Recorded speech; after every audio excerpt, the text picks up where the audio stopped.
केंद्र सरकारकडून फार मोठ्या प्रमाणात विकासाचा निधी या बीड जिल्ह्यामध्ये येऊ शकतो। आणि एवढंच नाही, या बीड जिल्ह्यामध्ये फार मोठं काम केलं।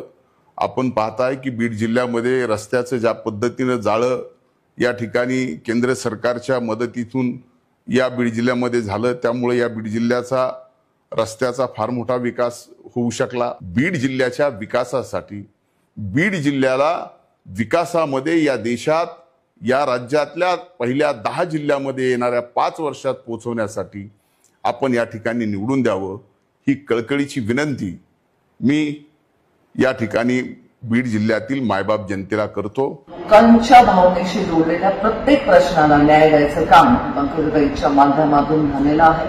आणि म्हणून आपल्या सर्वांच्या लाडक्या, हक्काच्या आणि विकासाचा दृष्टिकोनच नाही तर त्याच्यावर अंमलबजावणी करणाऱ्या अशा आपल्या हक्काच्या नेतृत्वाला निवडून देण्यासाठी आम्ही सरसावलो आहोत।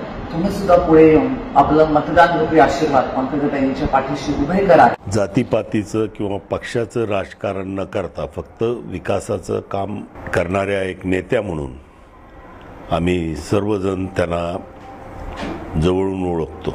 सक्षम, कार्यक्षम, अभ्यासू, सुशिक्षित उमेदवार या नात्यानं आपण सर्वांनीच भरघोस मताने त्यांना निवडून द्यावं। पालकमंत्री असताना सर्वाधिक निधी खेचून आणणं, त्याच्यानंतर योग्य वेळी त्या कालावधीमध्ये पीक विम्याच्या बाबतीमध्ये लक्ष देणं, पीक विमा असेल, बाकीचे अनुदान असतील, हे वेळोवेळी शेतकऱ्यांच्या अकाउंटवरती कसे जातील हे बारकाईनं लक्ष देण्याचं कामसुद्धा हे पंकजाताईंनी त्या ठिकाणी केलेलं आहे। मागच्या 10 ते 15 वर्षाच्या काळामध्ये आपल्या बीड जिल्ह्यात झालेला बदल, आपल्या बीड जिल्ह्यातील शांतता, ह्या सगळ्याच विषयी मला वाटतं की ह्या लोकसभेचे मुद्दे आहेत। मला वाटतं की आदरणीय मोदी साहेबांना पुन्हा पंतप्रधान करण्यासाठी आणि आदरणीय पंकजाताईंना केंद्रामध्ये मंत्री बनण्यासाठी येणाऱ्या 13 तारखेला कमळ या चिन्हासमोरचं बटन दाबून आपण भरघोस मतांनी आशीर्वाद द्यावेत। आपण प्रवाहाबरोबर राहून सगळ्यांनी जिल्ह्याच्या विकासामध्ये हातभार लावण्यासाठी पंकजा गोपीनाथराव मुंडे यांचं जे कमळ हे चिन्ह आहे, त्या कमळ या चिन्हावर येत्या 13 तारखेला आपण सगळ्यांनी मतदान करावं, अशा पद्धतीची विनंती मी आष्टी मतदारसंघातील सर्व मतदार बंधू आणि भगिनींना या ठिकाणी करतो। माननीय ताई साहेबांचं काम आपण सर्वांनी जवळून पाहिले आहे। विकास हेच त्यांचं धोरण आहे आणि बीड जिल्ह्याला ताई नक्कीच एकदम विकासाच्या धोरणावरतीच घेऊन जातील आणि बीड जिल्हा बदलेल ही मला खात्री आहे।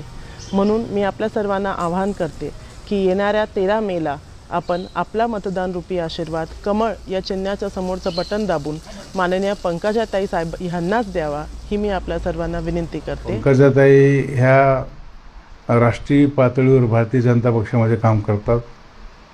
राज्यात कॅबिनेट मंत्री राहिल्यामुळं त्यांना कामाचा अनुभव आहे आणि आपल्या जिल्ह्यासाठी महत्त्वाचे विकासाचे प्रकल्प ते आणू शकतात। त्यांची आपल्या देशाचे पंतप्रधान मोदी साहेबांशी प्रत्यक्ष ओळख आहे, अमित शहाशी ओळख आहे, त्यामुळं निश्चित आपल्या जिल्ह्याला त्याचा फायदा होईल। पंकजाताई मुंडे या उभ्या आहेत। मी गेवराई विधानसभा मतदारसंघातील सर्व मतदारांना गेवराईच्या उज्ज्वल भविष्यासाठी त्यांना प्रचंड मताधिक्यानं निवडून द्यावं, ही मी आज या निमित्तानं तुम्हाला विनंती करतो।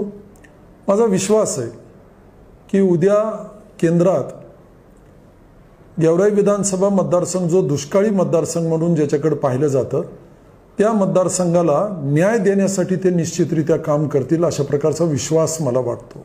लोकसभेच्या उमेदवार पंकजाताई गोपीनाथराव मुंडे यांच्या विजयासाठी सर्वांनी कंबर कसली आहे आणि त्यांच्याकडनं भविष्यामध्ये विकासाच्या कामाच्या ज्या अपेक्षा आहेत, आम्हाला खात्री आहे की त्यांचा चेहरा हा सर्वसमावेशक चेहरा आहे आणि त्यांना विकासाची दिशा आहे आणि निश्चितपणे या मतदारसंघामध्ये त्या निवडल्यानंतर बीड जिल्ह्याचा कायापालट करतील याची आम्हाला खात्री आहे। जातीपातीच्या याच्यावर हे निवडणूक जाणार नाही, कारण आम्ही सुद्धा राजकारणामध्ये काम करीत असताना कुठलं पद असेल नसेल परंतु गेले 27 वर्ष सातत्याने ह्या ठिकाणी काम करतो आणि निश्चित येणाऱ्या काळामध्ये सुद्धा पंकजाताईच्या माध्यमातून आपल्या सर्वांना ह्या ठिकाणी त्यांना ह्या निवडून द्यायचंय आणि उद्या कुठल्याही जातीपातीच्या राजकारणाकडे न बघता सर्व जातीच्या धर्मांनी एकत्र येऊन या ठिकाणी उद्या पंकजाताईला खासदार करायचंय.